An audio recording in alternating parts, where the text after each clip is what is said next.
there are things that are everyone partakes in, whether he's a Muslim or non-Muslim. So for instance, everyone's concerned about their work or their future or their risk. Everyone is has the same fear, but the believer, his fear is not fear of not getting risk, even though nowadays there are Muslims who are like non-Muslims. But the concern of the believer is that um, how does he spend his risk, because he doesn't have he doesn't have a doubt that Allah will not give him his risk. This is the belief of the disbelievers and the weak Muslims, that they doubt Allah will give them risk. So your concern should not be that Allah will not give you risk.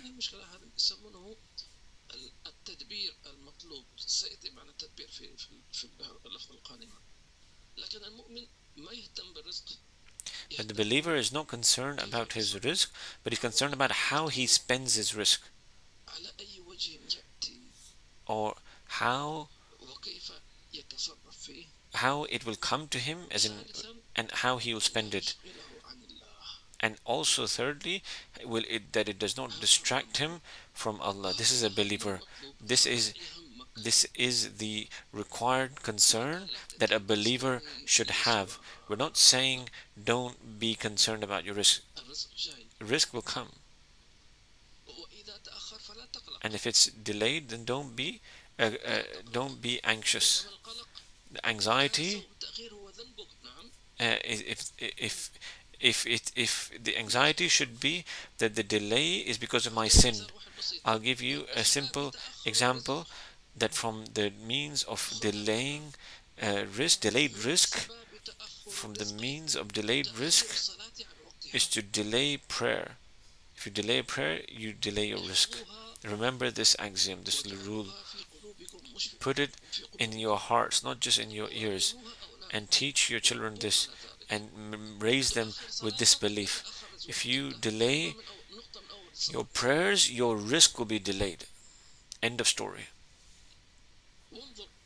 And look, all the people, don't say believer, non-believer, they have and we don't have. But disbelievers, despite that they're disbelievers, they get when it's written for them. But we as believers, we have prayer, and prayer has been ascribed on us at specific times. So if you delay your prayer without a specific reason or legitimate reason, then your risk will be delayed. As you do, so should you be dealt with. If you show excellence, you will be shown excellence. You want Allah to show excellence to you? With what?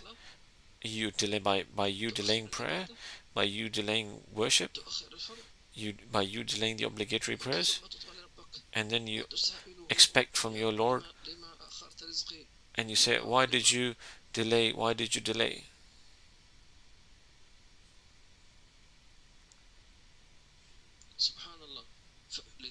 So for this reason, as Habib said, the concern of a believer is not fear of risk, but fear of where it came from and where he'll spend, and he's afraid that it would distract him from Allah Azza wa Jal. This is why Allah subhanahu wa ta'ala praised these people, that they are people whom their trade does not distract them. They are traders, but the trade does not distract them, and the buying and selling does not distract them. Distract them from what? From the remembrance of Allah. It's not just prayer, but even zikr of Allah. And then prayer? No, establishing prayer, meaning praying with presence of heart, and also giving the zakat. And despite doing all that, they're afraid of the day on the day where the heart may flutter, may change, and this is a sign of true worship and is a sign of acceptance that you have fear in your heart.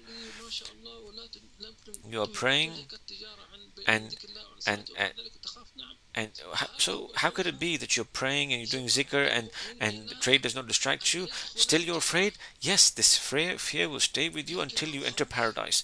But this fear is not fear that makes you give anxious, or it's fear of Allah's greatness. It's fear of Allah's majesty, the awe of Allah, the greatness of Allah. You,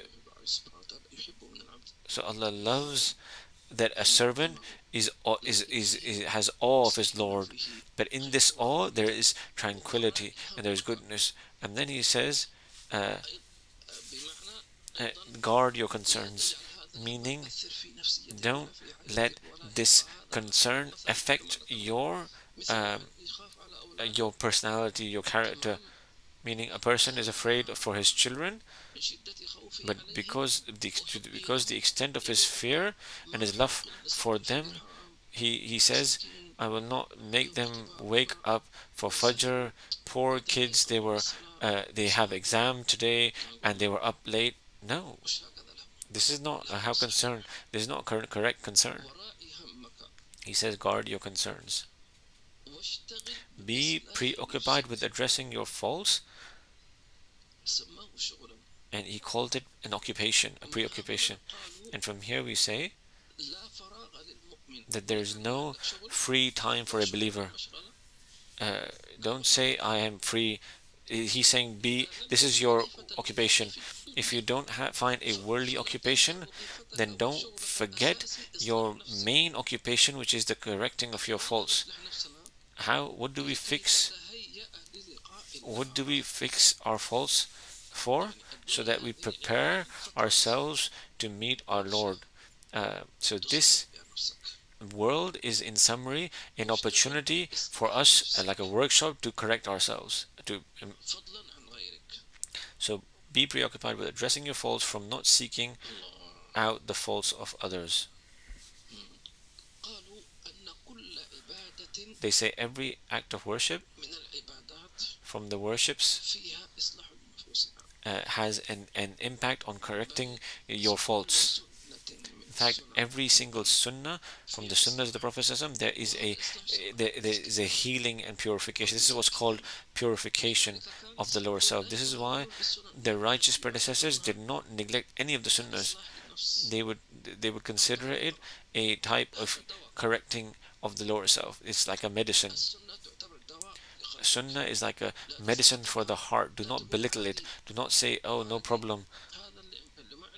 The one who doesn't understand would say something like that. A sunnah of the Prophet ﷺ is adi, is simple? No, because it doesn't affect you. Who said it doesn't affect you?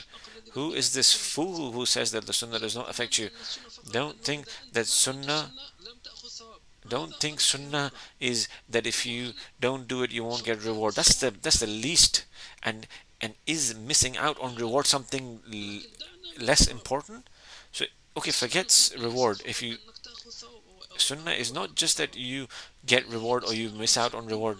It is a practical way of correcting and purifying yourself. You don't see what is around you from the devils. Habib told us before that from the secrets of the siwak, the toothstick, this siwak alone,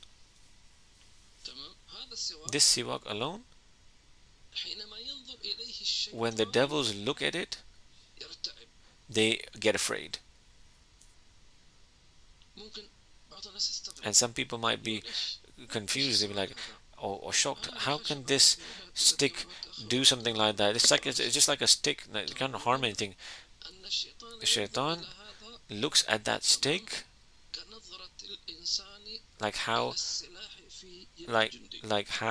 a person would look at the weapon in the hands of a soldier. Similarly is wudu. This is why the Prophet himself said that siwak is something that makes the devils angry. Merely them seeing you with the siwak, they're afraid. They're not capable of coming to you. And the proof of that is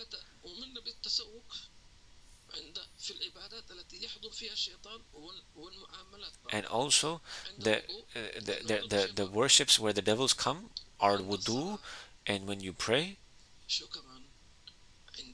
and also when you go to sleep. You do siwak before going to bed, because when a person goes to sleep, the devil ties 3 knots on your head. This is why people see bad dreams that upset you, because the devil is like a mouse, a rat. The rat looks for any opening, and don't be shocked that when you see a rat enter in from a very tiny hole. You can't even imagine something can go through from such a tiny hole. It tries its best to go through from the tiniest hole. And similarly is the devil, that he wants you, he tries so hard for you to slip so that he can enter. So if a person neglects a sunnah, he enters. And as we said, sunnahs are like weapons. So if you leave siwak before going to sleep, it's an opening then for the devil